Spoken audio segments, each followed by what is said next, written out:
আজকে আমাকে এখান থেকে 1000টা গাছ তুলতে হবে। তো চলো দেখা যাক আমি কতক্ষণের মধ্যে 1000টা গাছ তুলতে পারি। এখন নার্সারি কাজ চলছে জানো তো তোমরা, তখন এই গাছগুলো আমরা নিয়ে যেয়ে বসাবো। চলো দেখা যাক আমি কতক্ষণের মধ্যে 1000টা গাছ তুলতে পারি। তো সেই জন্য আমি একসাথে 10টা করে গাছ তুলে তুলে রাখছিলাম, হিসাব করতে ভালো হচ্ছিল।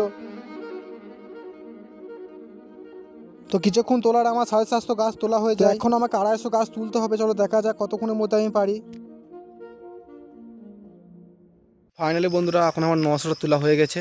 তখন আমাকে আর 100টা তুলতে হবে। যখন আমাকে প্রথম হঠাৎ করে এসে বলে 1000টা গাছ তোকে তুলতে হবে, তা আবার খানিকক্ষণের মধ্যে, তখন আমি ঘাবড়ে গেছিলাম আর ভাবছিলাম যে আমি কি পারবো। আর তোমরা তো ভালোভাবে জানো কোনো কাজই অসম্ভব হয় না, সেটা নিজেকে কষ্ট করে এবং পরিশ্রম করে করতে হয়, কোনো কাজটা সম্ভব হয় না। তো তোমরা আমার 100টা তুলে 1000টা হয়ে যাবে। তো তারপর দেখা হচ্ছে তোমাদের সঙ্গে আবার।